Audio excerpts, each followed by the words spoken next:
Okay, so let's go into Maru versus Dark. I'm using an app called Epic Pen that I haven't used in like forever. Okay, there we go. Wish me luck at Vorkath. Good luck. I have no idea what that is. Is that a Nintendo thing? Just kidding. My actual guess is World of Warcraft. Okay, so I can speed up a little bit. So Crimson Court, map number 1. What happened in this game? Ah, this is when we actually had Ling, Baneling, Muta. And I went over the engagement a little bit. Which, you know, was basically the most pivotal moment. We can go over a little bit of the build order as well. So, fun fact, none of us actually heard anyone else cast or, like, desk analysis or anything like that during Dreamhack. We couldn't hear. So, I have no idea what, I think State and Fear Dragon were saying during this. I have no idea what, Wardy and Roddy said, the other one. I do know what Pig said in the finals, because I was casting with them. And, we'll probably actually take a listen to his analysis during the finals when we get to that, because I think he pretty much nailed it on every front. A real deconstruction as to why Cyril was so especially good. And I feel like people missed out on it, didn't give him credit enough or whatever. Because people are... They don't seem to be mentioning any of the things that he pointed out in the whole conversation of like, well, I'm so flabbergasted. I don't know how Maru lost so badly. But we'll get there. So Dark going for a gasless here, going for this very fast third base. So this actually is a 2 racks right from Maru. And, you know, we don't have speed, then there is an issue, potentially. But we did see something similar with Maru versus Cyril. In this case, one of the things that is the upside of having this third hatch is that there's obviously no way for the Reaper to get over here in time to stop your third hatch from being taken. It's just impossible, right? And we did have the actual clearing of the minerals, which is a little bit, you know, interesting. It is Crimson Court. I'm going to try and continue expanding away from your opponents, kind of the goal of most Zerg compositions. So, obviously, the downside to go opening this against the Reapers is that you don't have Speedling at all. You just never get it. So this does cause, I believe, Dark some problems, if I recall correctly. I also, me and Fear Dragon... Well, Fear Dragon was casting this, but I didn't pay 100% close attention to this game in the opening. And then for the other semifinals, Fear Dragon and I actually went walking around the convention center, so... I missed some of the first 2 games, I think. Kind of just got a general gist. But anyway, so, you know, lack of speedlings can be a problem if they decide to go up to a decent number of Reapers, which 2 racks, it's almost always default 3 Reaper. You don't really see people go into 2 Reaper or just 1 Reaper and in a bunch of Marines. If you see a 1 racks on the low ground, then they can oftentimes go right into a Marine, and then they're looking for the Overlord, which is what happened in Maru versus Cyril. My voice is also a little raw today. I don't know if you guys can hear that, but sorry about that. So anyways, yeah, the 2 racks, always 3 Reapers, and then you can go up to 5. 4 is a possible snipe on the hatchery. If you immediately go over to the hatchery, though, is kind of the difference of what you'll see, and the Zergs can pick up on that as well. Like, if their drones are being harassed all the time, then it's unlikely they're going to add on that 4th Reaper, I would say. And much less the 5th, I suppose. If they do go immediately towards their hatchery, it is, I would say, more likely they add on that 4th Reaper, because then they're trying to actually get a cancel. Very difficult to do when the hatchery is this fast, though, so that's kind of another weird benefit. It's kind of like the command center first versus the early pool, I would say. Which is like, you think it sounds like it's dangerous, but actually the command center finishes before the Lings arrive. So you're actually kind of safer in a weird way, at least to that portion. If it's a follow-up Roach build, then there's other complications, but it's kind of like that. Mara only went for 3 Reapers here, and then you also have the added complication of this being like so far deep into Zerg territory. It's like, even if this was a more normal build, you really go for it immediately. Probably not, but you might have been able to snipe the drone as it was taking minerals. if it was a not quick third hatchery, but actually with a gas. That might have worked out better for the Reaper timing. So behind this 3cc, pretty popular. We actually have Dark immediately scouting it as well. A lot of Zerg players are getting a lot better about going into their other Overlord spots, not the most obvious ones that are right here, for instance, because there are a decent amount of cases where you will get 3 Reapers into a Marine before the add-ons, because you basically are like, aha, you're trying to keep your Overlord in this really obvious place. I'm actually going to go ahead and kill you. Not the case here. Dark moved it over and also was able to see the 3rd CC because of it. A Marine was added, actually. It just, it already missed the Overlord. It already moved. So exactly like that. Songs I want to listen to. Maybe 80s. Yeah, that's good. Alright. Alright, so 3cc afterwards, any amount of aggression that you would find off of a 2 base, it's like anything is delayed by a minute. Half a minute to a minute. It's kind of what a 3rd CC does, and then you can talk about like any of the builds that you would like to, like 1-1-1 or 2-1-1, I guess, and obviously in this case it has to be a 2-1-1.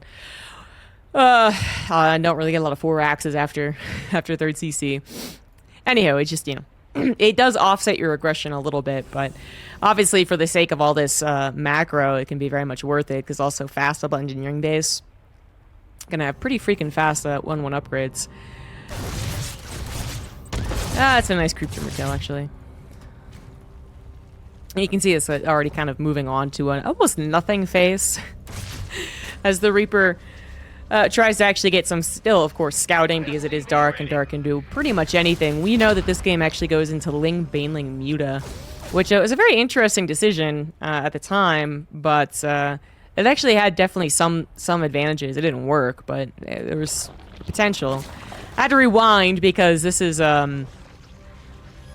Dark. So I mentioned this in the post-game analysis, but to really break it down, you know, I keep saying that Dark will just punch people in the face, because that's what happens. And the reason that it's really so shocking and so abrupt, like a punch in the face, is because a lot of the time, you know, if you had God Vision as Maru and you were seeing what Dark was doing, you'd see 7 Overlords being built at 4 minutes, and you'd be like, this guy kind of sucks. Why am I facing this guy? But then it doesn't matter because he punches you in the face. So that's always been Dark's superpower, I think, is to look like not great, actually, during a lot of the game. And then just it doesn't matter. But when Maru was really on point, which he certainly was versus Dark, just not versus Serral, then these are obviously huge macro mistakes. The amount of time that there were no drones building is obviously considerable. So, like, literally, if you can... The pros of Zerg professionals, they can do a much better job of basically knowing when to hold on to larvae without turning them into eggs. But generally, when it comes to learning Zergs, those of us who don't make it to the top of the finals of an international championship, one of the things that you actually really have to get used to as this race versus Protoss and Terran is using your larva consistently. So that means, like, not just when it pops after the inject, but also when they pop normally. So when you're being yelled at by a coach when you're trying to macro, because you're in the macro phase, right? There's not a lot of indecision happening here. There's not that indecisive, well, I don't know what this guy's doing, so I'm going to hold on to this larva in case I need to make army instead of drones. That's not happening here. He knows what the build is, and there's no way that Maru has, a lot of aggression, I guess. 3 Reapers and 3 Marines count? No. So when you're being yelled at by a coach in a macro phase because you didn't immediately turn the 1 larva into a drone as soon as it popped on the grounds, seeing the professional Zerg Dark have a, 15-second longer, how long is it going to be, supply block, where he's literally just not building anything with all this larva that's around, and then he realizes I got to do something, so I guess I'll just build Overlords. Like, why not? You've already made the mistake. Why make it worse by trying to adhere to the regular build order? The only thing you can make from this is Overlords, but that's still not great. It's still not great. It's better than nothing, but this is all when you're supposed to be droning. And that is a pretty substantial gap, I would say, of what could have possibly just been droning. Literally just droning. Again, not a lot of need for Lings as of yet. Even if you're worried about the transfer of reactor over to the factory, I mean, I guess that would be the biggest worry, is that Houndlings would just dive on in, but it's not something that apparently Dark is even worried about. Still on slow Lings as well, so he has over 100 gas, and he has yet to decide what to do with that, so he's being harassed a little bit. The supply block definitely fixed, you can say that one. Not as much concerned about whether or not he's using his eggs. The 3 drones also still die on top of this flub. Finally getting everything together at once, by the way. This seems like a very, like, you know, mechanically not great situation. Just because ideally you would place down whatever you would as soon as you have the resources, right? That's the ideal. And sometimes it just makes a lot more sense to wait for 300 minerals to build 2 barracks at a time versus the, you know, 150, 1 barracks, another 150, another barracks. But that could also be a lot to do with, like, you know, APM as a resource, attention as a resource. But when you see, like, a lot of things slapped down at once, especially after supply blocks or major harassment, that usually is a sign that someone just got back to macroing, which, again, in the professional sense, isn't really what you should be able to point out. When it comes to these very top-tier professionals, one of the reasons that we like seeing them is that, you know, we can talk about everything besides mechanics a lot of the time, where if I cast someone who's on Diamond, then there's just very obvious points in when the Diamond player is 2 supply blocked and should have won but didn't. So you got to point that out. But with the professionals, very rarely do you have to point out that they banked a little bit, or that they're not able to pay attention in multiple places, or that they messed up their build order without any forced errors. But sometimes you do, and Dark is one of those guys where even the layman has to kind of be like, I want to give credit to the pro gamer, but this looks like a mistake. I don't know. And you know, it is.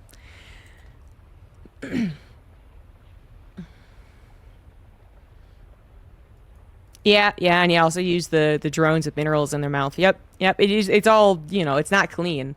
When you start comparing it to the people, you know, who have always been known for being clean, then it becomes even more obvious. But I would say that if Dark made similar mistakes at other races, it might be more punishing. I don't want to start any balance discussions. It might be. It could be. But then you would argue that he would never have gotten this far if he was another race. Like, Zerg fits Dark a lot. Anywho, it's all problems, you know, and on top of those problems, like the lair was not as fast as it could have been if he was going to go into it. He starts up everything all at once, so he does use his bank. Doesn't look too bad.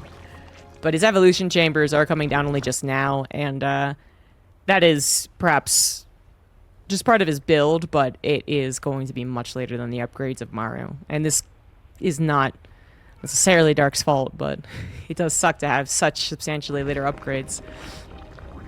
When the Terran player gets away with this opener, this either 3cc double engineering bay off of 1 barracks, or maybe off of 2, because they can do both. Like, they're both pretty freaking greedy, but it's done.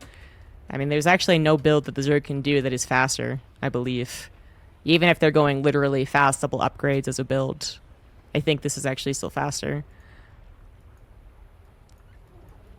Maybe it's a little different if it's like the 2 racks 3cc double engineering bay versus 1, but I'm not sure about that timing.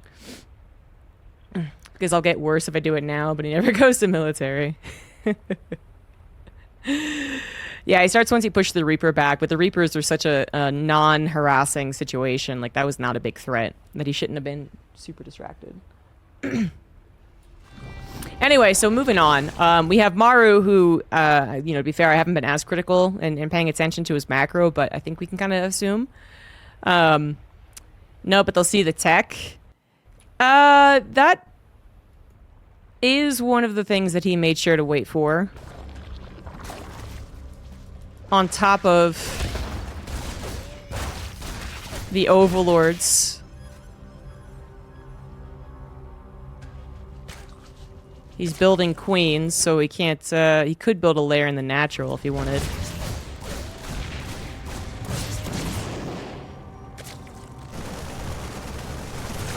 There's a little hit squad off to the right side as well.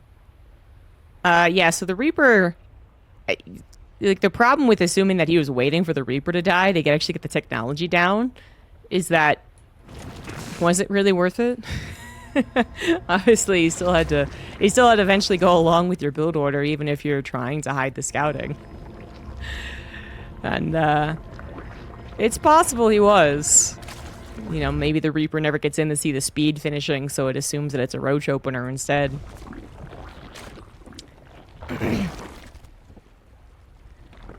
Thank you. Fortunately, that snipe on the Overlord and this Overlord doesn't quite supply Dark because he built 7 at a time. It's the good news. And then we have 3 extra barracks added because he needs a total of 5. So a very, very clean build order here from Maru, whose 1-1 is already done. Armory about to finish. Not quite on the gases to get 2-2, but he's going to keep that upgrade lead. Dark, where are your queens, buddy? A lot of doing nothing right there. I don't know. I actually don't know. Why are they there? Resubscription received. Apparently you are doing something right, Captain. Ragnar Kit, thank you for the 58 months. I missed clicking at the Easel channel. Turning a cast and I was confused.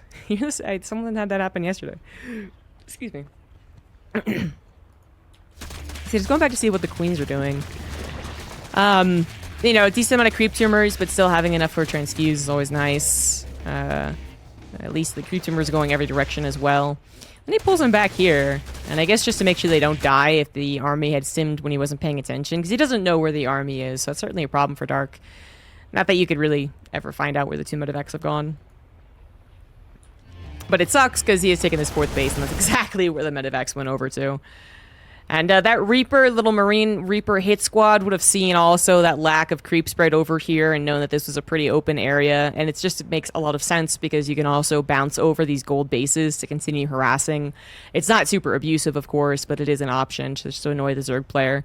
And of course, you can go into the main base. I mean, there's 3 different options to like safely escape out of like either levels or obstructions, and a Zerg player would get very, very annoyed with this. So, perhaps not a big surprise for Dark to have to do that, but yeah, initially I was like, I have the queens over there, it doesn't make much sense, but I think he is just saving them from any attempted snipe of them from this exact drop. If this exact drop had went over here, scanned, and saw all those queens chilling after they chased the Reaper, you go after those queens. But then we start to see maybe some mistakes made, right? Because he's under this pressure, he realizes he's actually in some trouble. It's not just the 4th hatch that had to be canceled, but Maru sees an opportunity to go for more. So he actually pulls everything, like all of his queens forward to try and take care of this, and he is missing an inject on that side, thanks to it. Now he has a little bit of a better spread, or he could at least, if he wanted. Ah, there's that kill that happened. Dark not paying attention. Can actually just look at exactly what he was paying attention to. He's trying to get the creep spread going. Yeah, and it was just that, you know, that second that it starts, that is really hard for anyone to get a cancel on. But this is becoming, you know, more of a problem, not just for the later 4th base, but also for the later creep spread over here. Not that that's where the battle ultimately ensues. Spire play, obviously, we knew that was coming, but is a, you know, pretty big surprise. Start things off game number 1 in a best of 7, best of 5 TVZ with the Spire play that is really quite out of meta, I would still say, even though we seem to be seeing it a little more. Yeah, that's a bit of a surprise. And it's on Crimson Court, which is kind of a shorter map, and it also forces the Zerg player into a really uncomfortable position on the shorter map as well. Because eventually you are expanding to a pretty direct line of attack from the Terran player, so... I mean, there's a reason that there's been, you know, a lot of people saying that this would favor the Terran as far as a map pool goes, and that's why we said Maru would have a stronger chance for Cicero this time around. One of the reasons. Completely wrong. But, yeah, it's annoying. Did I actually never learn what this was about? I don't know if he could hear through his headset or something, but it gets fixed. It did not cause the 5th base to be canceled. I guess what is now the 5th base to be killed, so it's all good. And then the double-pronged attack. So Dark is about to have the answer to this multitasking.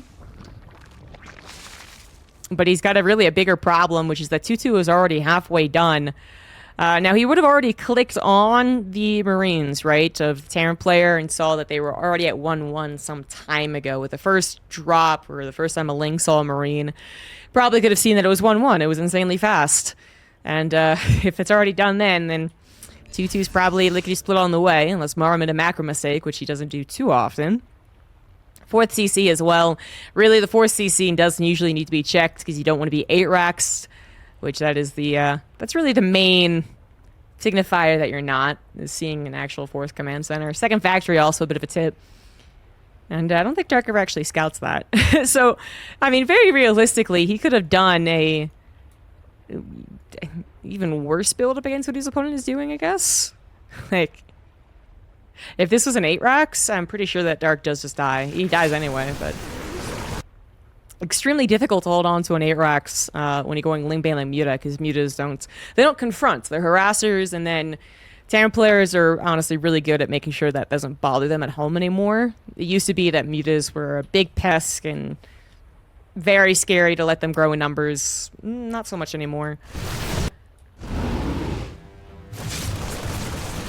Eventually, Dark starts to really get a handle on, like, starting to track the armies, and that's fine, I guess. But then look what's happening to his bank.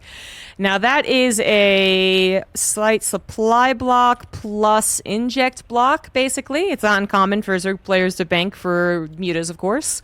But he's already making the mutas and his +1, and he still has tons of resources and a supply block. Yeah, officially, we'll call that a supply block, yeah. It's a bit late on the overlords, isn't it? It's so far still is undiscovered by the Terran. Is the only good news. He doesn't realize his mutas are out. But if you're gonna find an opportunity for Terrans not to realize you went for some like solid anti-air, you're kind of hoping that they would actually lose some medevacs to it. I'm not sure they did. Oh, that one should go down. All right, and then he spends some more minerals, and mutas are a pretty good way to make you look like you're good at spending your money, because they are very expensive as far as you compare it to the other Zerg units, right? One of the most expensive units you can really get. And so that's good, but still say the macro is a problem, as Maru's macro, well, is actually also slipping a little bit. Let's finally actually look on his side and judge him heavily. Now, he does actually start to micro a little bit too much in the attempt to save the medevac, it seems. Like, these both do go down, so that is a nice catch for the surprise Muta player. But I would say almost like a given in this situation. I feel strongly that a Terran player should lose one of their drops if they do not know that mutas are on the way. And now there's a fuck ton of mutas on the way. Jesus. He's gonna have so many. But he's gonna have so many mutas against someone who already is set up on 3 bases, now has static defense against the Zerg, obviously, and is capable of going into Thors actually very, very easily. Yeah, I actually still have that on a tech lab, so 4th base already being situated, and then if the Terran gets everything done as far as the defense goes, the mutas have no chance to really, I think, provide problems in the mid game. It seems rather difficult for them to actually do anything with it. And another supply block as well. We could start getting drunk off of Dark supply blocks in this game. Sorry to say, but he definitely was not playing super clean here.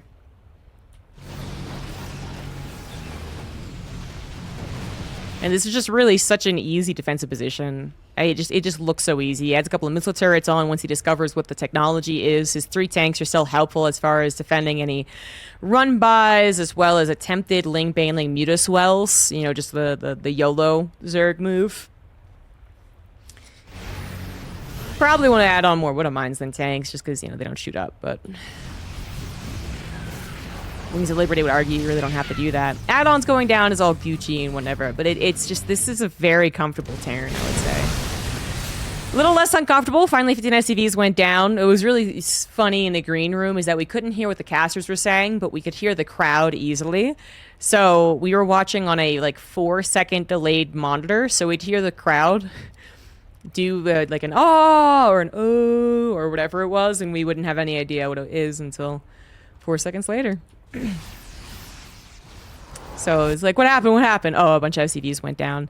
But even though that happened, you know, and that was a little too free there for Maru to give, just because there wasn't a lot else going on, it actually doesn't really matter, I would say, for a CC already set up with a planetary and otherwise other defense elsewhere. I mean, that was almost nothing, actually. That was an almost, you could almost argue that wasn't worth the banelings. Almost.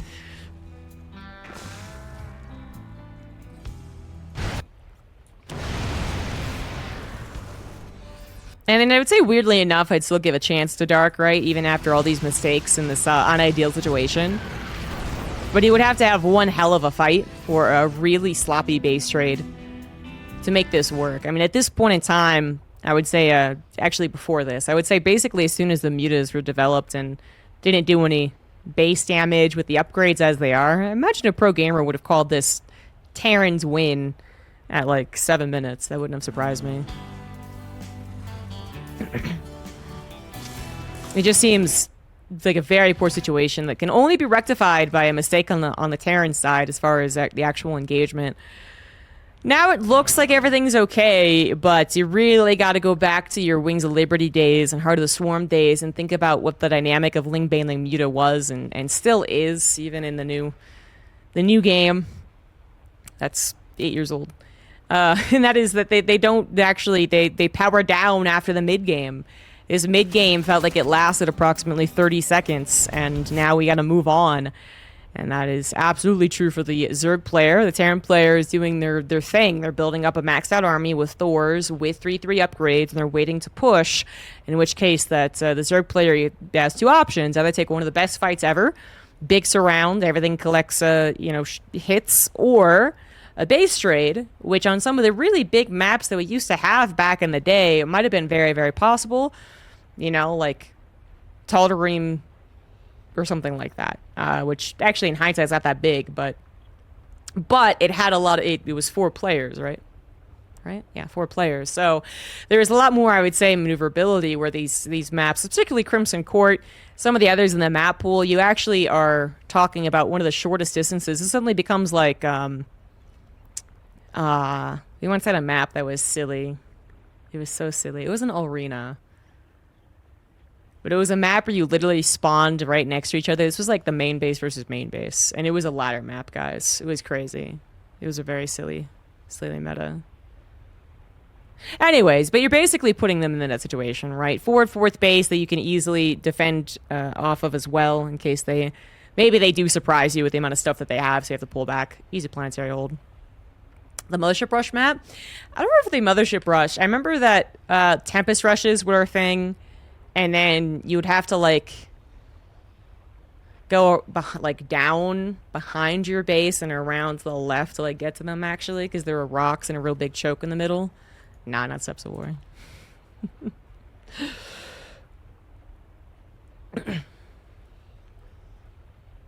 Just feel like Mutas is an optimistic play.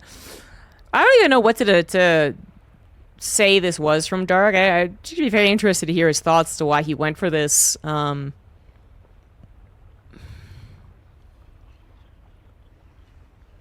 Besides that it was his original plan, and he didn't want to stray from it, but it also just doesn't seem like a very good map for it.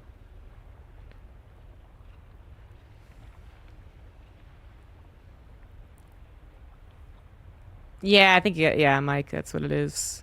Anyways, we've had some more unique maps, but this one isn't as absurd. What happens in this situation is kind of an absurd ask for a Zerg player to handle a potential max out 3/3 Terran army with limited space until they actually hit a base that you need. And then let's say that this game does go on for a very long time. Somehow Dark survives and actually makes an efficient transition outside of Mutaling Baneling. And this map's going to get very small very fast. It already is getting smaller, but then the additional bases Zerg players get to take, very limited. It feels like almost like elongating the mid-game by choosing to go for a mid-game heavy composition. I don't know. And actually attacking into the pre-spread Terran with a planetary and tank sieged and some SimCity. I mean, Dark has got the balls here. He's got chutzpah. But his muta control needs some work. I mean, is there a way to take this battle better? I don't know. You get a surround on the actual army, but Maru is avoiding that. The mutas are instantly taken out of the equation thanks to this Thor.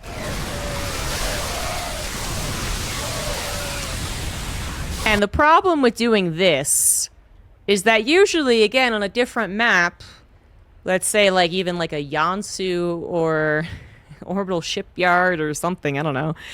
On another map, you might actually have some space to give in case you go aggressive. So you can do your thing and be like, yep, just kidding, and you run away and you rebuild and you max out again, and the Terran player doesn't actually have any place to push before you're remax, so they have to be still very careful. Short maps equals quick swings of momentum, and Dark just gave away a bunch of Banelings without really collecting a lot of the army of Terran. It was a bit of a trade, but that's really scary when they do have the ability to just immediately counterattack. Maybe Dark thought it would be okay. Maybe he thought it would win because there was a lack of splash damage. These Widow Mines weren't burrowed. The only one tank was really affecting the battle. But it was all entirely off of creep, and his mutas became instantly useless. Not that they'd help. I mean, there was mostly Marines left over. But obviously, if Maru didn't just walk his Marines into Banelings, he's going to try and do at least some form of counter and clear up this creep spread. And you're trying to keep them on their side of the map as long as possible to get to a hive. I don't know. Is this where the next battle ensues? I think it might be. Oh no, I think the mutas were healed by the next time there's a battle. Mutas at 14. He only lost 2. That's not terrible.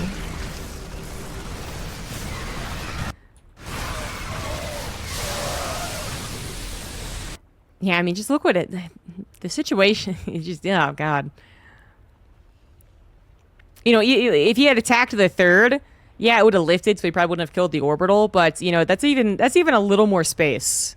The Terran player would have had to, like, race over to defend and then race down, but this is just such a... I don't know. Dark really has to depend on the army being controlled incorrectly, right? I think kind of no matter how you slice it, I guess that's what it can come down to, is hoping that the Terran players rush to counterattack you causes them problems. You just, again, usually have more time to think things through as a Zerg player. And this actually almost worked. This almost worked. Like the first second of this battle, and you're like, holy shit, those Marines are really on the front line. I mean, this is a mistake here from Maru to push those Marines, I would say, so far forward. He does pre-split them, but still...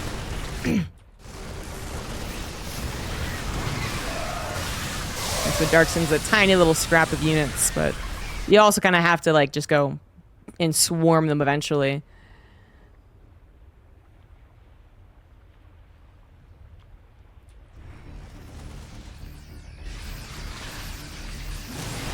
We'll see what Cyril does here, I think, later on. Yeah, so the Marines end up getting pulled back, and I went over this in the broadcast, but in case you didn't see it, it's just like pretty almost picture perfect StarCraft. Actually, Oliveira's attack was more picture perfect. Yeah, it's an interesting thought, but I still feel like I definitely don't, well, you know, maybe we don't see the map as much either, but...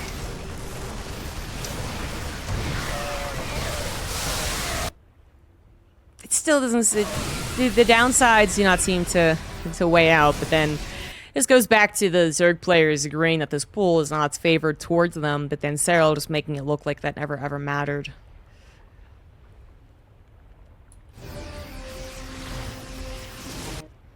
So, start off with your army on creep is a little less than ideal, but that's, you know, not the worst thing in the world.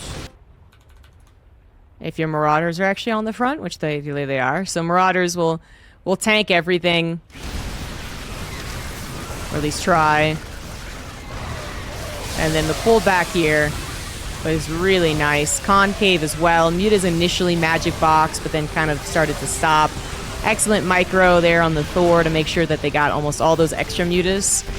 Like, before that Thor was microed, I'm guessing... like 10 mutas might have survived, but with the Thor micro, that actually caused a lot more damage. Thank you, Steadfast, for the raid. It might have been his 1/1 Roach max out. That might have been the final game, but that still makes more sense to me. Like, I'm not saying I'm better than anyone, but it just, I can see the difficulty of the maps and I understand the frustrations, but yeah, if I were to say, like, you have a map that's maybe very obnoxious for drops and that period for the Terran, and maybe the ledges are a little too abusive and their tank positions are too abusive, and the mutas can help out versus the drops as well as some of the tank positions, blah, blah, blah. Just roaches seem like a on the nose, very brutal way to try and deal with it, but that would be what I would go to immediately, thinking of this type of map. Well, yeah, he does better on the non-Zerg maps because he's better than the other Zergs, and we can just say that now.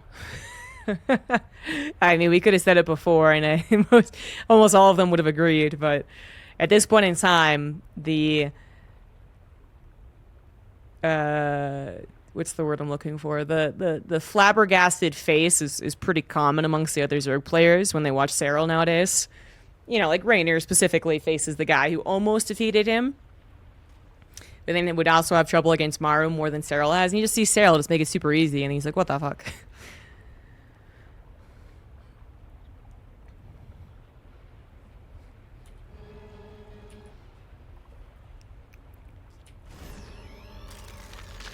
And it's really surprising that Dark, who would generally be likely to go into to roaches more often than anyone else, would decide to not do that.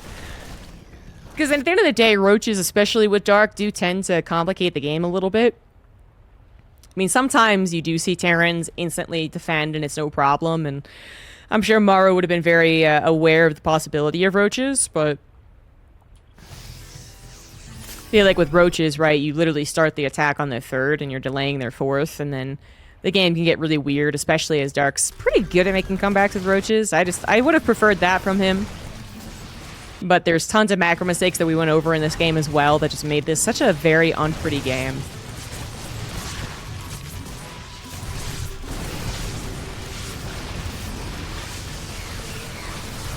I mean, if it was a mind game, it didn't work out at all. The only thing that his lack of speed and possible roach play ever did for Maru was make him go into tanks as opposed to Wood Mines, which isn't actually that bad of a thing.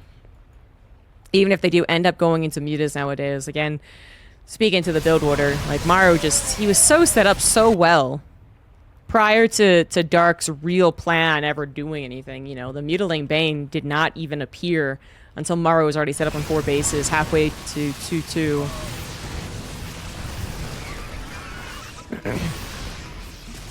And this just seems impossible to defend. I don't think he can really give up the base, though. Let's say that he gave up the base prior to that mate engagement, so he still has an ability to max out.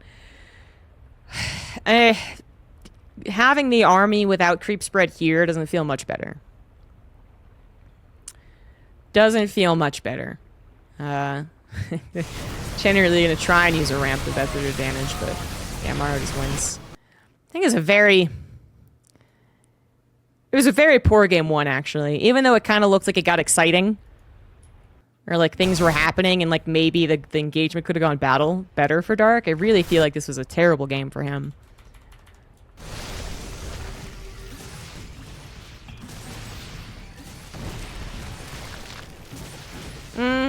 He could have tried coming in from multiple angles on the on this anyway. He just didn't set anything up. Obviously not that direction, but through here. If they take control of this particular area, you could try and come in through here and here. But that's still pretty. I would say a Terran would actually take that. Very, very small choke, and you know where they're mostly coming from. This Thor doesn't actually die, which is kind of insane, but not actually a highlight. At this point, obviously, Maru's going to win. You can just rally across as well. Pretty bad game number 1, I would say.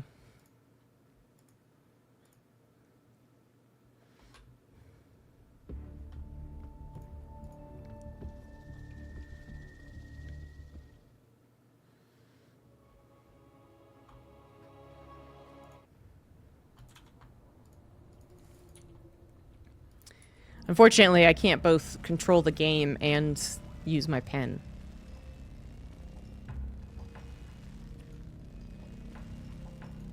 Interesting. Okay. Alright, so game 2 on Golden Aura.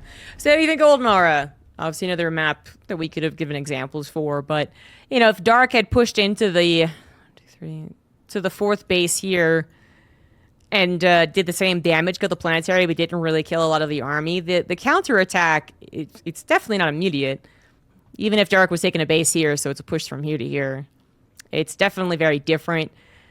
The last map is skinny as well as kind of small. So there's just so little room to really do what we usually expect from Ling Bailing Muta, which is to carry out hit and runs and to carry out pseudo base trades. Why don't I hire an observer? Good question. This time around, a 1-racks opener, so you will get those Marines and you will get the attempt to go ahead and snipe the Overlord. This is exactly what Maru did versus Serral on this map, which I did not pick up on, didn't see the beginning of this. But this is exactly what Maru's plan was supposed to be, was to kill the Overlord immediately, something he couldn't do in the last game. This time around, literally a build that can just take out the eyes of the Zerg player, and a pretty nasty supply block as well. Dark was not anticipating this, as he does a more normal build, I guess. In an effort not to reduce his Hellion timing too much, actually placed the game of chicken or whatever that was. And then the 2 Hellion, 2 Cyclone opener. He's gonna bully around some Overlords. I hesitate to like this, but he actually uses it, you know, pretty okay. So, it is going to be Roaches from Dark. Where is he putting the Roachborn? Way in the back. He's trying to spread out his Overlords to get these Hellions tracked, but the Cyclones have that other dynamic, so he's going to lose, what, how many Overlords? 2 Overlords. Maybe a Queen. The Roaches have to also reveal themselves, which they might not have wanted to. This is the all-in. Yeah. Okay, yeah, so the Roaches don't want to reveal themselves, but it's a little weird seeing absolutely 0 army coming out to try and meet you as you kill Overlords.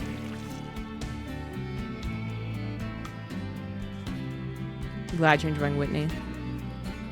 Liberator in the main base, also getting some scouting as well as damage done, and Maru, you can see, has already picked up on this.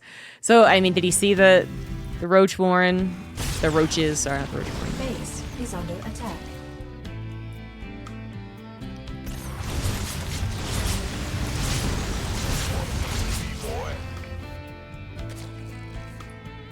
He actually didn't. So it's when his Overlord, it's when his Liberator gets in the main.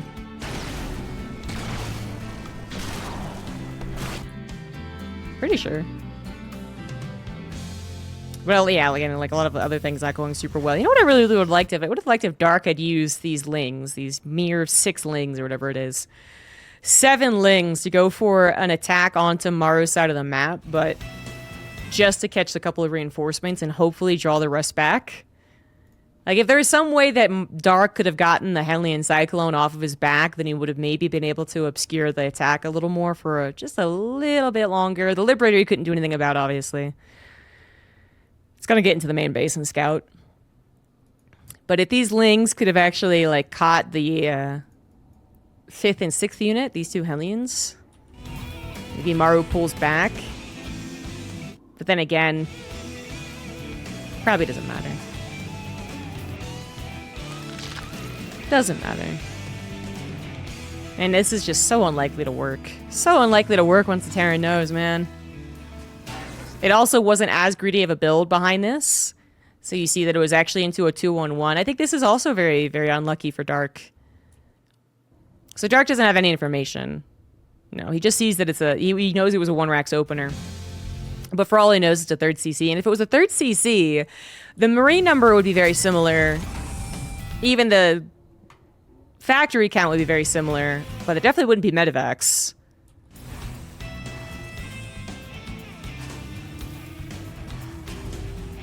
Not that, again, I think that actually... It just,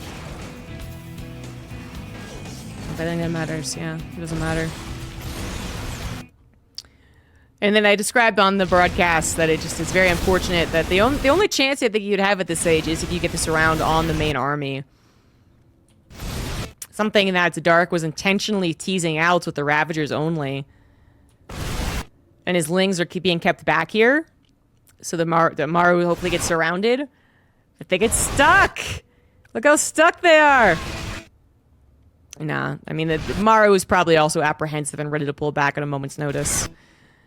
You can see that it just, it's not going to kill everything. But on top of the bunkers and the tank, you also have the army try and hold as much as possible, because obviously they can't get the lift on the supply depot. The tank is able to unsiege and avoid being corrosive biled. It's a really nice touch. It survives on the high ground, although that was very, very close to it not surviving.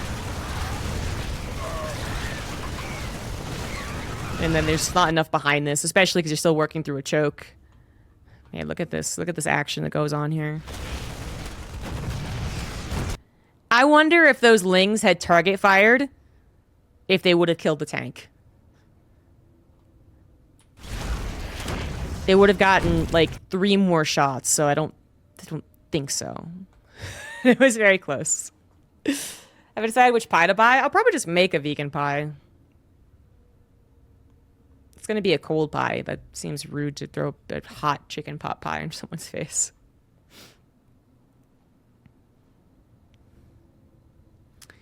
There's vegan whipped cream nowadays, so like Cool Whip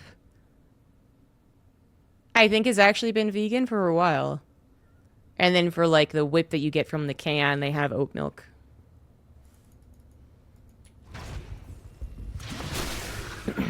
So with that, that's pretty much game over, but I do think that Dark is one of the best to make comebacks happen. And this is where the third CC not yet being an orbital is like a little good, right? Because maybe they don't have as strong of an economy. But 9 workers down, no lair, no upgrades on the way. Not that Maru's were particularly fast either, but still, pretty bad situation for the Zerg player. Very limited number of queens to get your injects and your creep spread as well. Obviously, anything you're doing that was macro, you cut for the build, so... And Maru has to do very little changing of his build order. He pretty much can continue exactly like normal. However, Dark is really good at making comebacks happen, and one of those ways is Infestor Corrosive Bile, which is exactly what he gets, and then he takes a fight that gave him the least possible chance to make a comeback. And maybe he doesn't make a comeback no matter what, but the battle that comes up here is very, it's very questionable.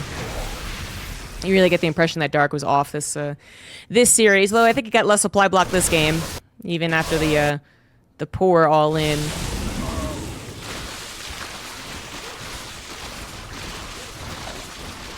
And if you ever want to transfer out of this, Banelings and Infestors really got to be added. Banelings just really complicate battles.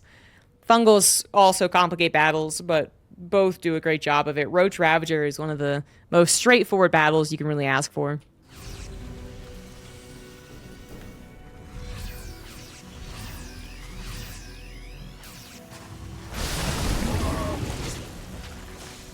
So obviously Maru knows that he's really far ahead.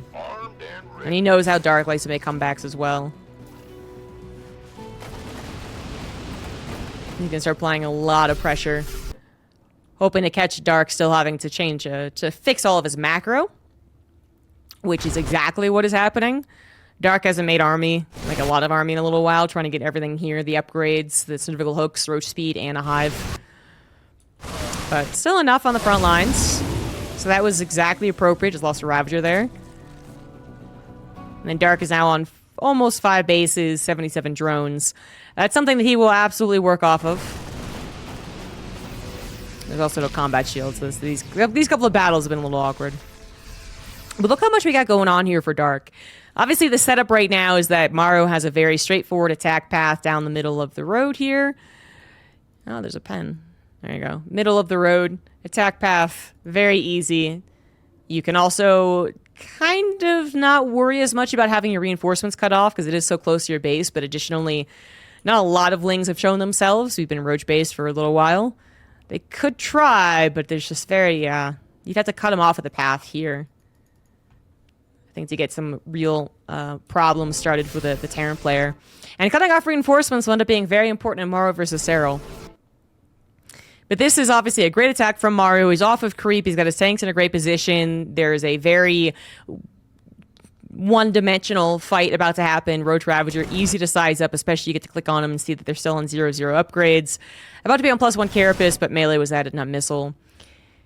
And you do need this base as Dark. I mean, an argument could be made that he could sacrifice it in exchange for actually maxing out in the army, save the drones as well, and you only lose the hatchery. Obviously, if that did happen, you still have a lot of problems. But you could argue giving up this base in exchange for speed and infestors to be out and ready would give you the best chance to take a battle. And perhaps that's the best way to also win the game. Trying to be very specific, and it's like, he just didn't take the best battle possible. It's not that if he took the battle as he should have, that he would have won. It's just that he really did not set himself up for success. Not sex. Grabs the tank with the forward Ravagers. Listen, a little dangerous to do. The Terran player is getting more and more ideas about how much they can actually move forward, and they say that it's slow banelings. And it's like, hot dog! And you're deep on a creep, but in Maru's vision, you still... Why is this so zoomed in? Okay, we're good now. Yeah. From Maru's vision, this is still a very easy fight.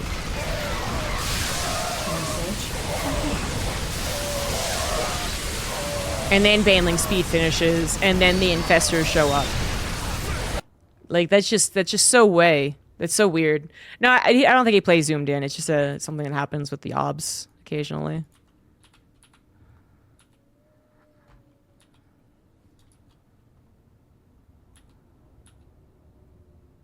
Like, I actually think I broke the obs.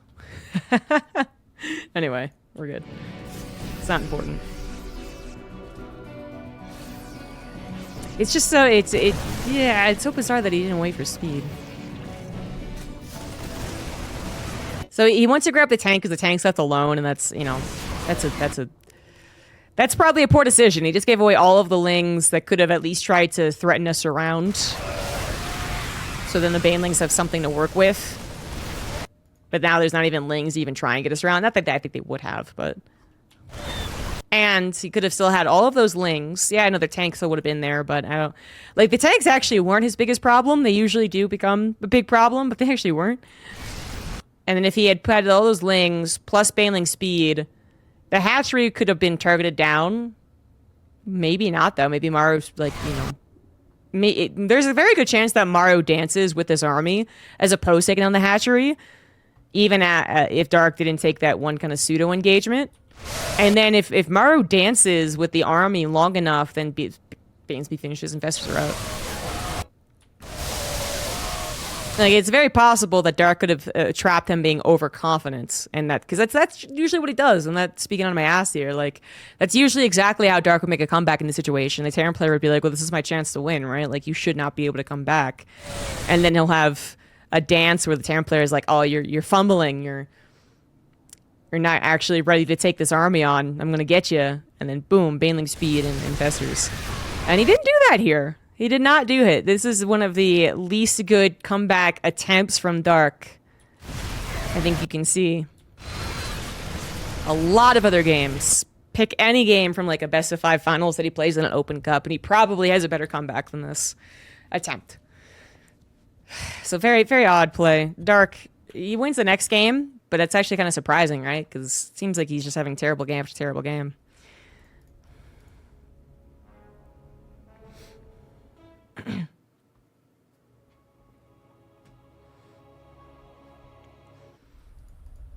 Forgot to play like Cyril.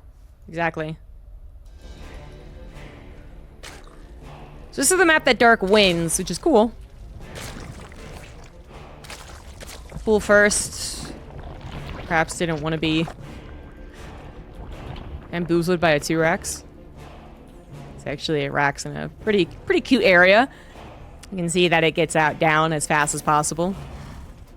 You have no wall whatsoever in any part of your base when you do this, but usually a pretty safe thing to do, even if they did pool first. That Reaper,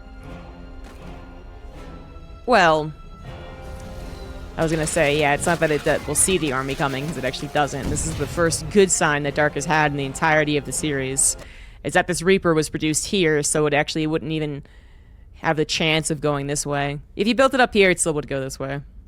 So that's actually kind of cute. But no matter what, the Reaper, you know, should not see this coming, even though the map can be a little more one-dimensional as far as the attack paths go. The Reaper path is the big difference. And then the threat of the follow-up is there as well. So right now, Maru has been completely blindsided by the hatch first. Like, he saw it as it attacked him, so no way to do anything better about it. He's handled it pretty well, though. One SCV dies for all those lings, but the substantial delay on the command center is getting worrisome. Because if it was a roach follow-up, then you don't want to, you know, you don't want to have the case where the roaches appear, snipe it at 99%, and then the command center has to be canceled. So that's also why he's getting a bunker, because he's completely blind, and there's a very good chance that even though Dark is on his last life here, that he would go for a roach attack. He is the type of man to do that. So, personally, when I play this on ladder, I do like just sending an SCV out. Usually the Zerg players, you know, even if they decide to chase your scouting SCV with the slow lings, they're slow lings, so. But you can see that all the pros, they basically just, they wait for the action to stop, send their Reaper back, and hope to find them on the way. And, you know, the follow-up roaches aren't nearly as scary as they once were because the Cyclone now comes out without a tech lab. Still worth being cautious, and that's exactly what Maru's doing, is being cautious. He's gonna, you know, he basically is... He's kind of figured out that it's not a roach follow-up. Yeah, he's figured that out, but there are, for instance, a decent number of lings on the way with speed. And very few Terran units. Very few. You have that delay on the reactor and the possible hesitation to swap as well before a unit is out, but it's just like, whether it was 2 Hellions or 1 Hellion, you don't have that many units. If a Ling gets us around on your 2 Marines and maximum 2 Hellions, you could still die. Thank you, Poisty. So it's not even just for the Roach follow-up, but exactly what Dark is doing. Maru now has that extra layer of protection, because 2 Hellions... He'd probably survive if he microed. But definitely if he wasn't paying attention and got surrounded, he'd be in a lot of trouble without the bunker. But do keep in mind that Dark doing that immediately after an early pool does also hit his drone count. So less economical with the opening and then less economical on the follow-up as well. You know, you could have... definitely droned and made the lings in time to stop any Hellion pressure.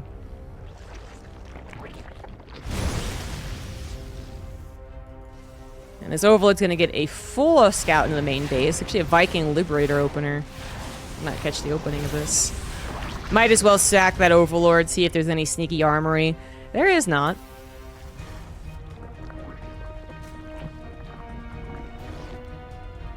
Upgrades will be quite even. Dark is supply blocked once again, and this was without a lot of errors. He did not think his Overlord was going to die, to be fair. Didn't realize there was a Viking, so I'll give it that. I don't know.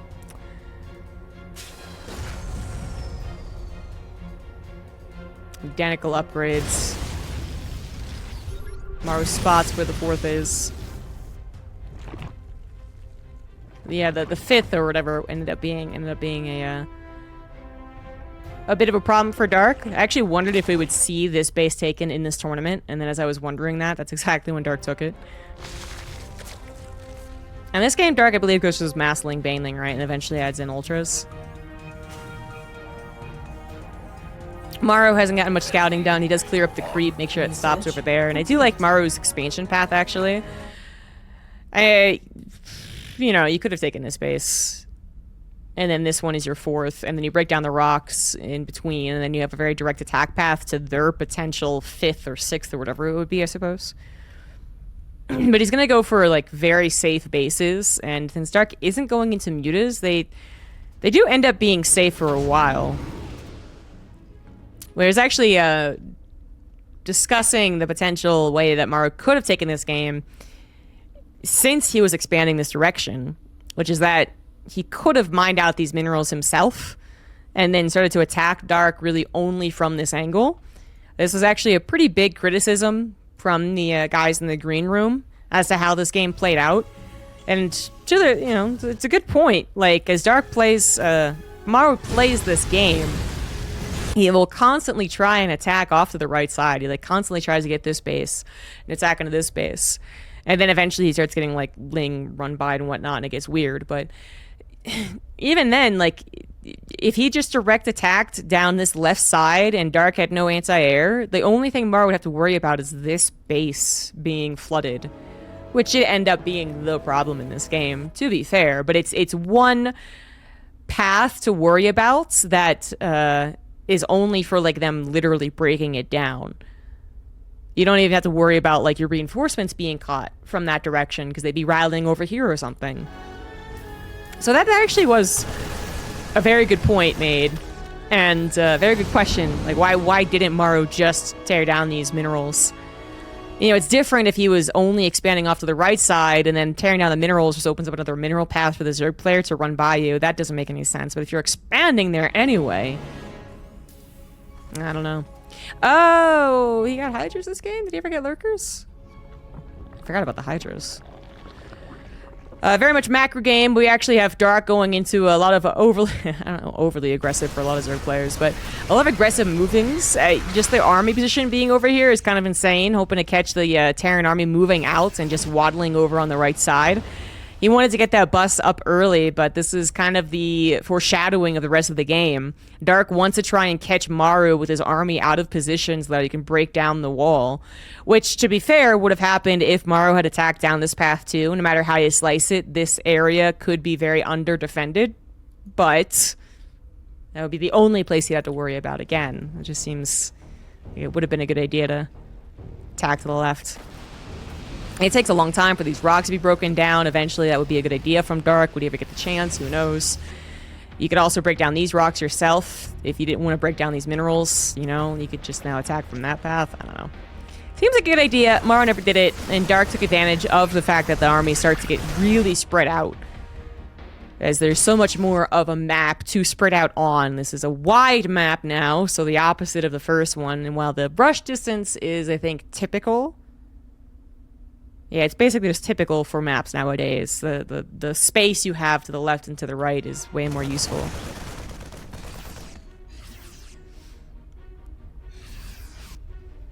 And this is literally like Maru's Viking is quite an important scout.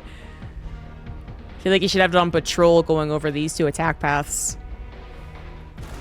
To be fair, on the whole left-right dynamic, you know, Dark also is going to struggle at occasion. Yeah, to actually save his bases. It's a long way even for Speedlings to go respond to. That's pretty much the only thing you can do as a Zerg player for this particular situation, unless you mine your minerals out.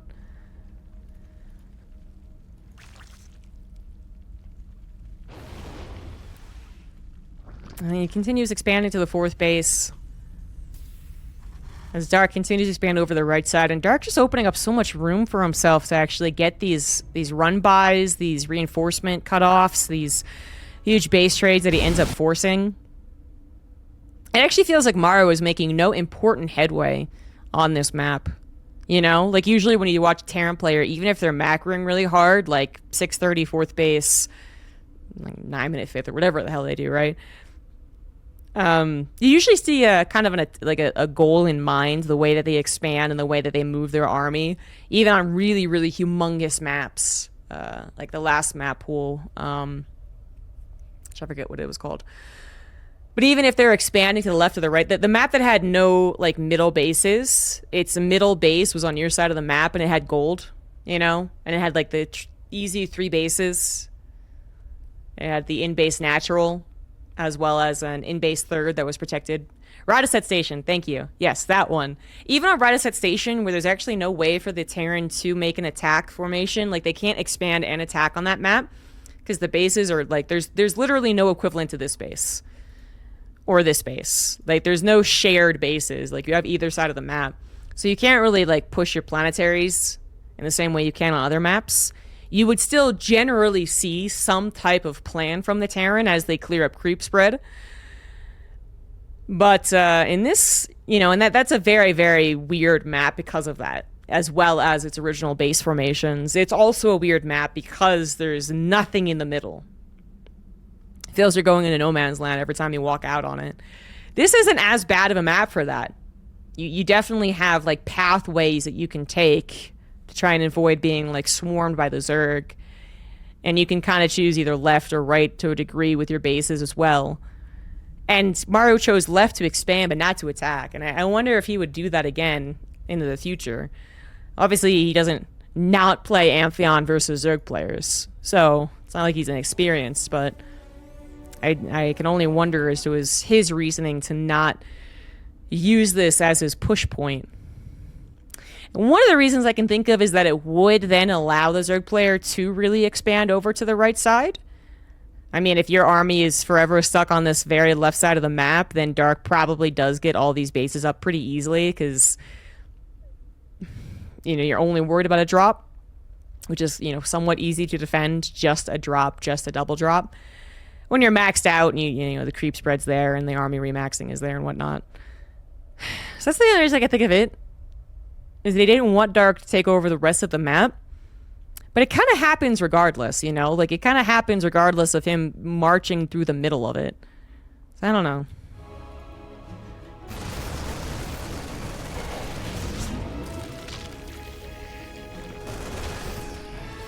He's, like, blinding him as well and getting drops over the minerals. Because I keep saying you could also, like, mine out these minerals as a Terran player to do a real push. You don't even have to do that, actually. That's you can just siege up your tanks here and then continue dropping over and dropping up into the main base, because tanks would cover it to an extent. And I think that would be 100 times more annoying than what Maru is currently doing, which is actually taking the longest path possible. I imagine he is intentionally doing this to hide it, which is totally cool.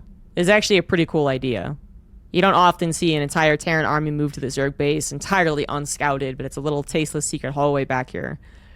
Except Dark's plan, that again had like been foreshadowed a little bit, I guess, right here, is capable of ignoring that, I suppose. Dark actually has no idea where the army is. I don't know why he pulled his entire army back.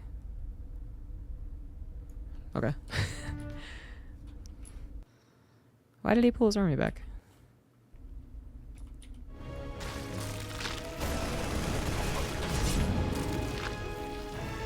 There's the drop, there's the creep, army moves forward.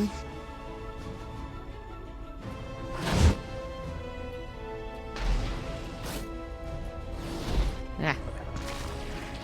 I guess he just thought he was about to be dropping the main. Okay.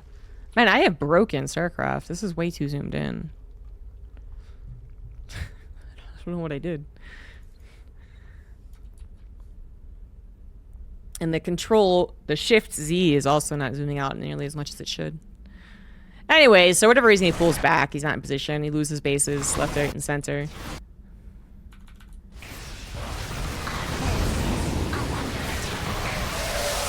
You can see how this is actually a difficult place to clean up, except Maru does get destroyed here.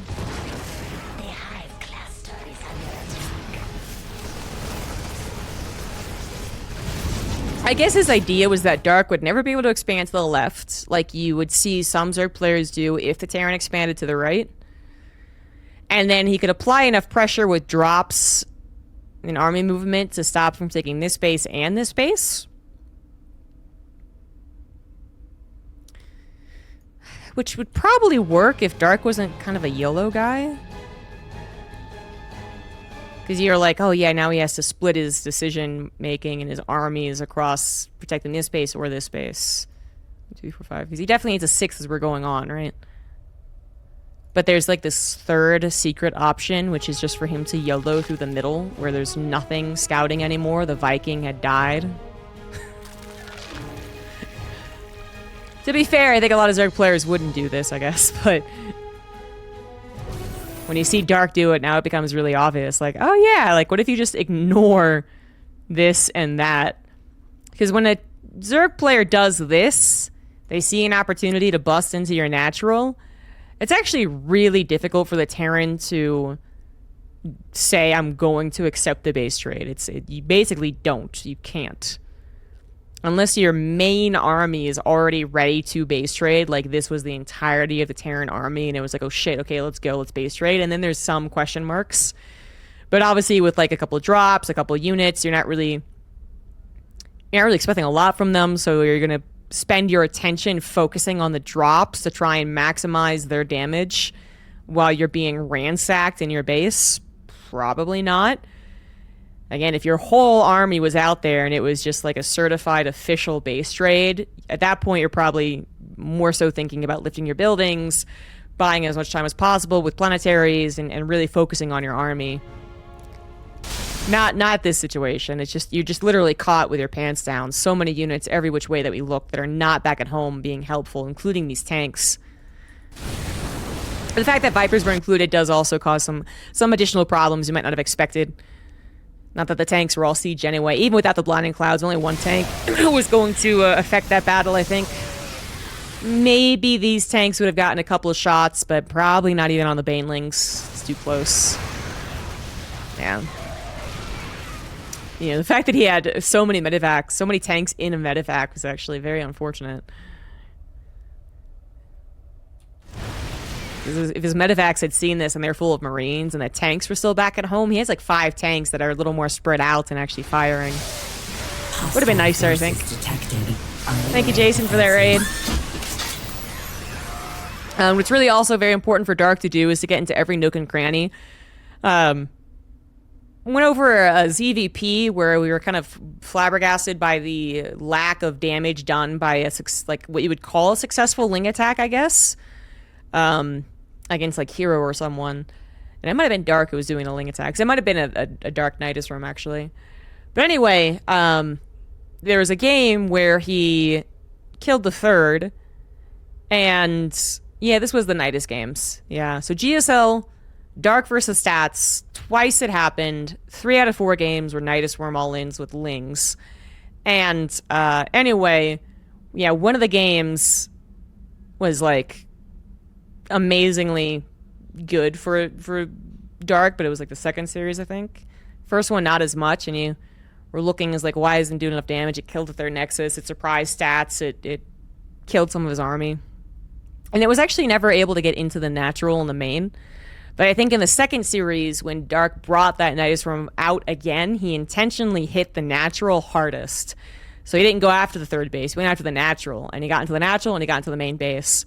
And that made much more of an impact than just killing the third, as important as it is in ZVP.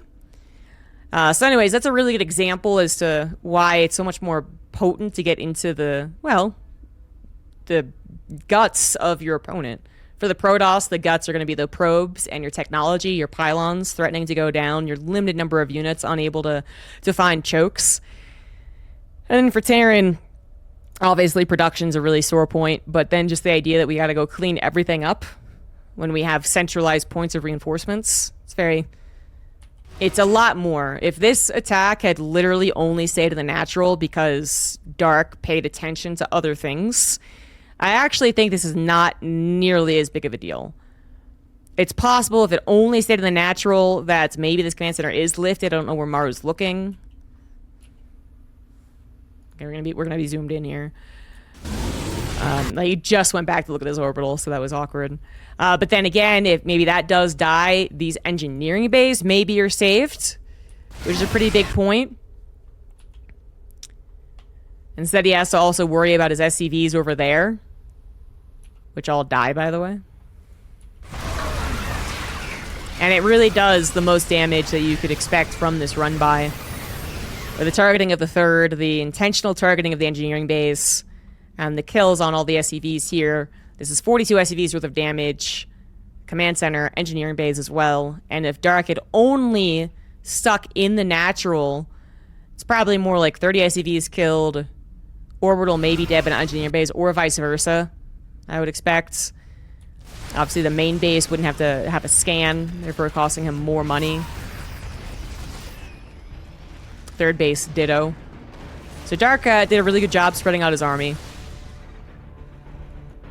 And obviously giving himself a lot of time to remax as well, because the really scary thing when you do this as a Zerg player is that immediate counterattack.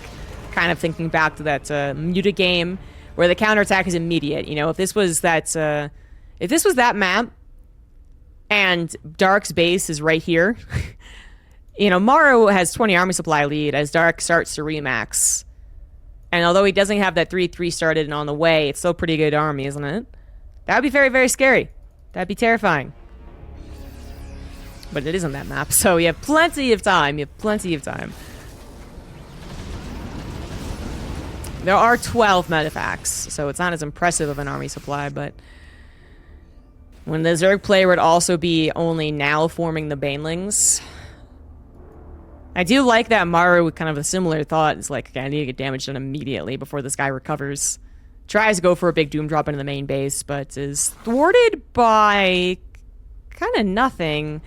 It looks like because this was a success, he's actually waiting for the army to react to this. Which is actually kind of smart.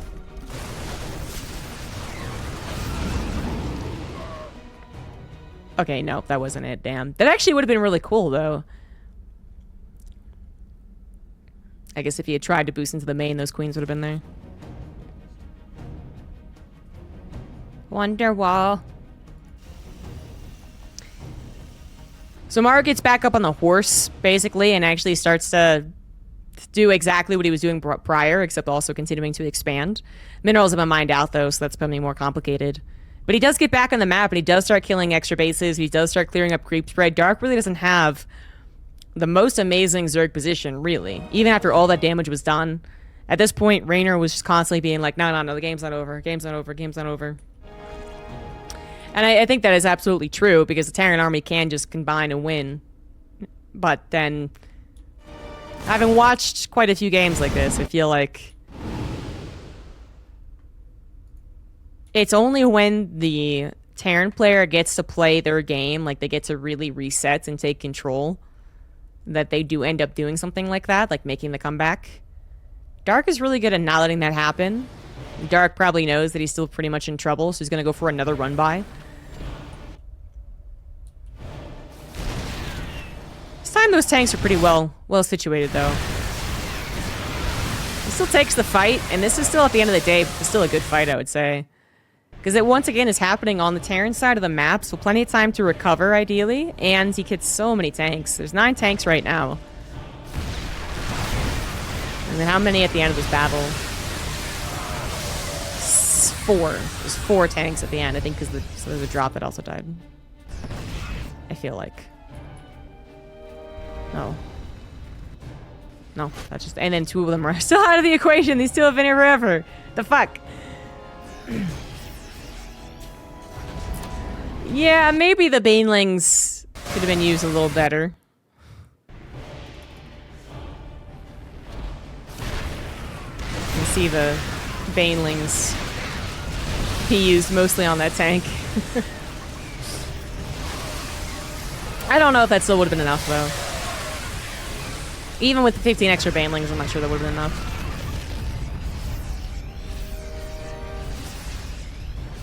Yeah, these guys, you know, they're in a really beautiful position if Dark got hung up on this defense. If Dark played Maru's game, I guess. And Dark just refuses to play his game. And you add kind of now a new trick to the whole situation, which is that he's actually expanding this way as well. So now that's another place that, like... Again, initially, I think for the first 12 minutes of this game, if Maru was using this as the attack path, this is an unlikely scenario, unless he really fumbles a lot of the rest of the game. I feel like it's unlikely that Dark gets a position in which he feels comfortable putting Ling Baneling on top of this planetary. But the game did go haywire, and he never really had a lot of army over here, and, well, that's something that Dark does take advantage of. Again, in a situation where Maru has very little to do to punish that, okay, he just lost some amount of Banelings to go do that. It's always a concern for Zerg players. But the amount of punish that Maru can really achieve is limited. He's just punishing this one base over and over again, as it is the closest to him. It's just a very large map. And that could have been a real problem, I think, after some of these trades. We're at a almost identical resource lost, actually, so that's very not a good sign for Maru. I'm actually kind of surprised by that. I thought there'd be at least like a 4,000 resource difference, and it is almost the same. But anyway, I think the lack of 6th could have been a problem if Dark never got this base up. If he literally never got a 6th, then maybe there's problems. Especially when the game gets really heated up and stuff, we also got to pay attention to where the drones are transferred to. So when a game gets weird, you'll see a lot of oversaturation, and the base count doesn't necessarily reflect, or the drone count reflect how much minerals they're getting. Clearly he's winning, though. We have the numbers, because this is the superior UI. But seriously, like, this is not what's keeping Dark in the game. He still has plenty of minerals, he still has plenty of mining on these other two bases, but it is something that I think gives you a lot of insurance for the rest of the game. If your run-bys start being more like Zerg run-bys and they're inefficient, as opposed to apparently incredibly efficient, having a base that is protected while also being able to kill, obviously, the base next to you is good stuff.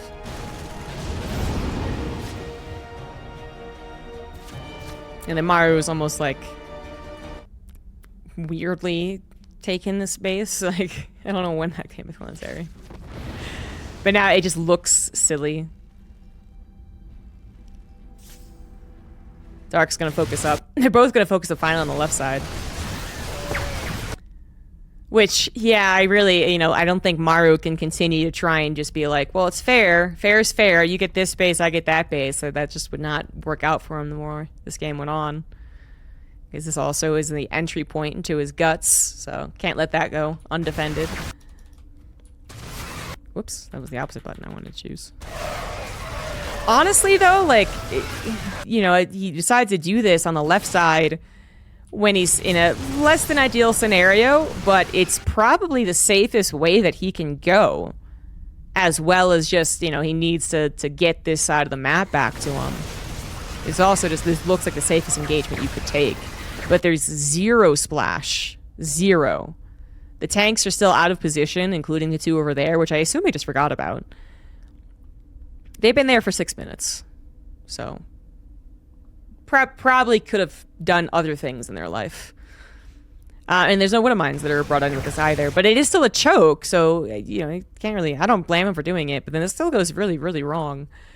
3-3 is done for the Zerg, not the Terran, actually, in this case. Just finished. The Lings actually kind of get a successful surround as well. That's probably the biggest issue.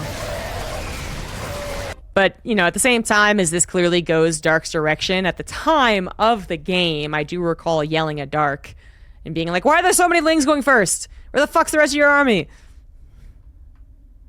Because this actually is... This could have been a no-brainer engagement when the Banelings, Hydras, and Vipers were all there as well. And it still does work out favorably to him. Just... Why make it scary? And also his larva, I guess, is a problem. Now, yeah, there's been so much action. The queens have been pulled every which direction. You can see that there's basically no injects happening. We're at 4 queens, and they've been used on the offensive or in the middle of nowhere. I don't know. So that is a... Again, maybe don't just sacrifice, like, 60 Lings. It really should be supported. And that's one of the big reasons why this still looks like it's very close. Can't spend the minerals. Supplies look surprisingly close, but you do absolutely have to consider it's still 9 medevacs. Tanks finally coming forward, though, and this looks like such a powerful position. Look at this position. Look at it. And then if the rest of the game went the way I can envision... Yeah, okay, these bases are trying to get mined out, and it's a little problematic, but... He probably isn't fighting over this base. He probably just has it. Ugh, anyway. Now this is a beautiful punishing position, but Dark is ensuring some success here by making sure to double expand, basically, right? It's a very extreme version of the double expand. Far left and far right, but it works. 1 step forward, 2 steps back sometimes for Maru. Other times he actually is making strides forward, but Ling run-bys keep on bothering him. And this, yeah, you do, you know, maybe you wanted to rebuild this, or if it was a more ideal game, again, you could build a planetary even if you really wanted to hone in on this left side. I can see that being really abusive. I could see the Terran players actually doing that. They successfully get the left base, 4th base up, they're making their 5th, this is a planetary still, their 5th becomes a planetary here, and they're applying the pressure in the main and the natural, and then they're like, well, this is actually annoying, like, I keep getting run by it. And so they just build a planetary there.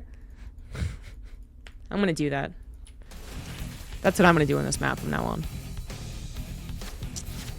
And then maybe the problem would be like Broodlords on this map, down this left side, but are Terrans really scared of Broodlords? I don't know. Nothing but orbitals to defend. Critical points going to be an issue going forward. This one planetary not actually covering anything important. Well, besides mineral mining, obviously.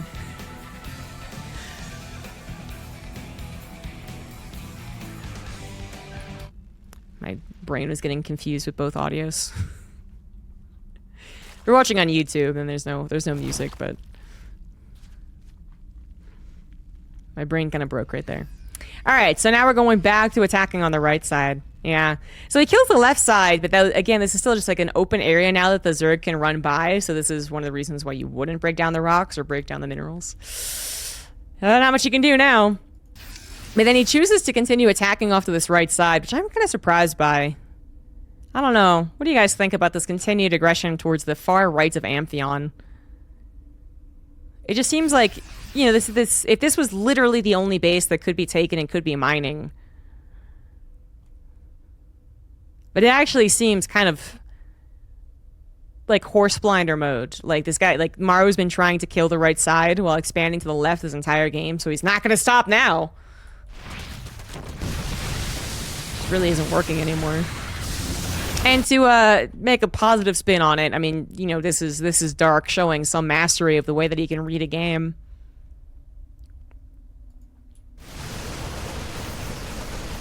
He knows the weaknesses, tries to abuse them, forces the Aldin from the Terran, which again, yeah, at this point, this is exactly what a base trade would look like. The Terran has all their army on this side of the map, and they're just going to give up their bases back at home. And hope that Banelings don't shock and awe, and Banelings aren't prepared, so it's like, yeah. Dark makes one more mistake before this game is done. But I think it's apparent that Dark's going to win this game. I did not notice that he had burrowed all of his Banelings off to the right side, in case the Terran headed that direction. But also, that few of Banelings caught alone would have been killed by this army. So I actually really like that. Go after the Baneling nest, critical. Bases lifted, full-on base trade mode. There's a chance that Maru would win this if this was no Banelings, no Lurkers. Then I think they actually could. The Dark has 13 Lurkers, so.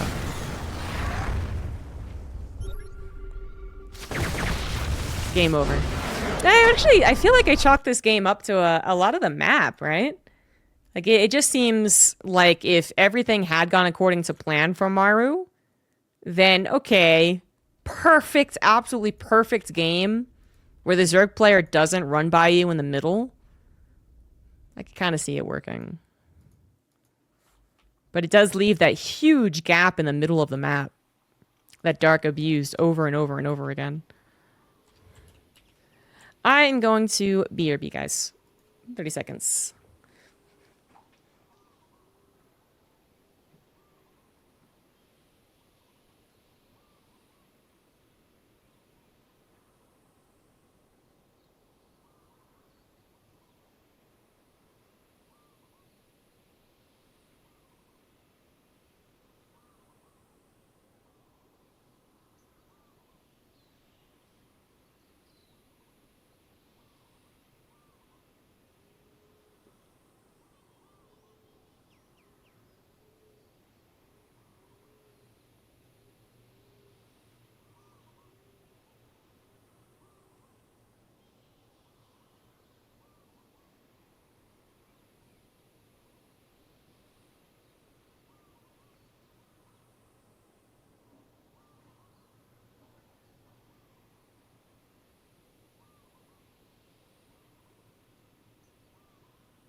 I forgot to tell you that I hurt my ankle playing soccer with my nephew.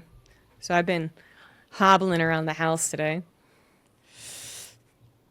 All right.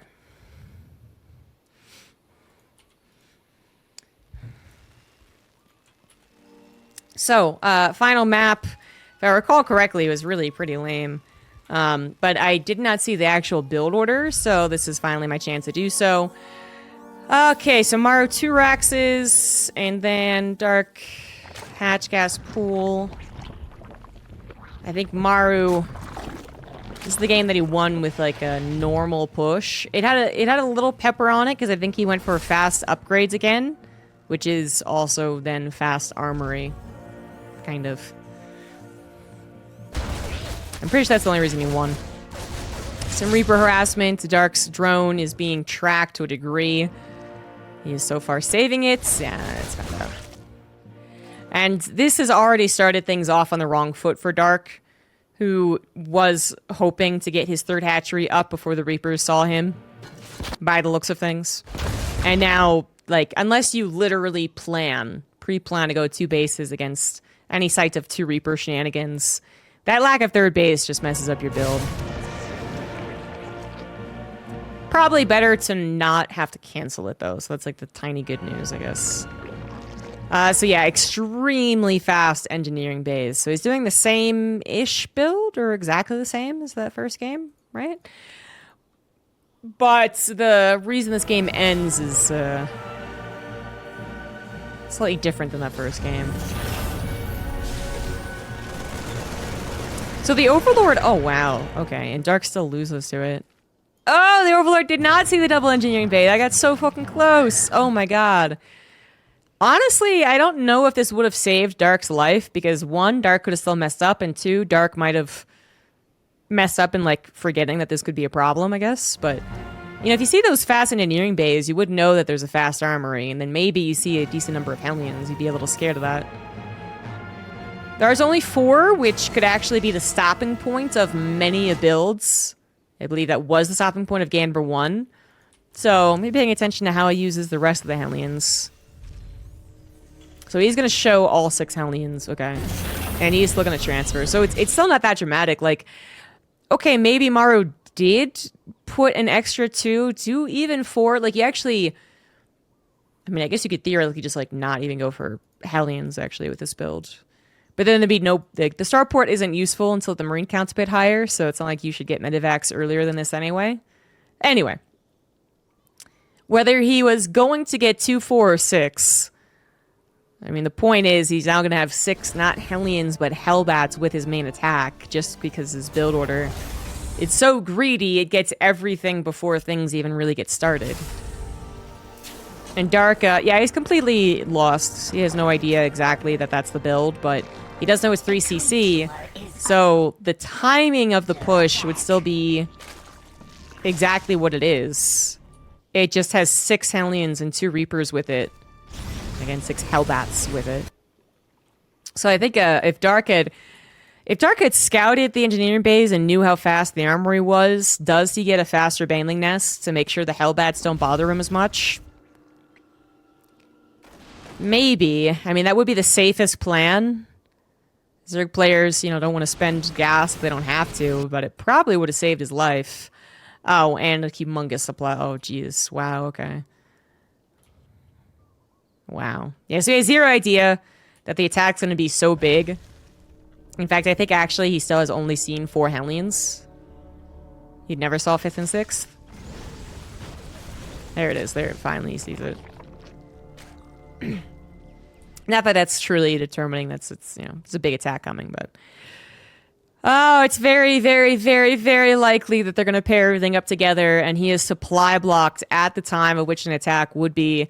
I mean, kind of starting. I mean, 610 for your double medevac drop is still pretty fast, but around this time, yeah, you'd be preparing for the first drop. And without the Hellbats, Queens with Transfused and a number of Lings would usually do the trick. This is game over. Got 600 minerals in the bank. He would have had more if he hadn't built a bajillion overlords. So either he was supposed to have 20 more drones, because that's what he spent his larva on, or he's supposed to have 40 more lings, because that's what he spent his money on. He thought he needed an army. Either way, set up a little bit better to recover from this situation. Because if he had just made 20 extra drones, then there's some argument to like, you made so many so that some of them would die. But he just doesn't have anything. It's even worse. Yeah, it's a very, very sad, very anticlimactic ending to this series, which wasn't that exciting anyway. But you know, this is a very tight build coming out from Maru to hit this at 610. It's pretty good, but yeah, Dark just had no clue. You know, a Ling around here would have seen the Hellions chilling. Maybe would have been afraid, like, oh, wait a second, if they're chilling for the double medevac drop. Maybe if the Ling had been here, would have seen the medevacs fly over. I don't know, like, it just... If he had seen a little bit of it, maybe he would have had a bit more, but it seems like it's a moot point because he was supply blocked, so... He just played really poorly.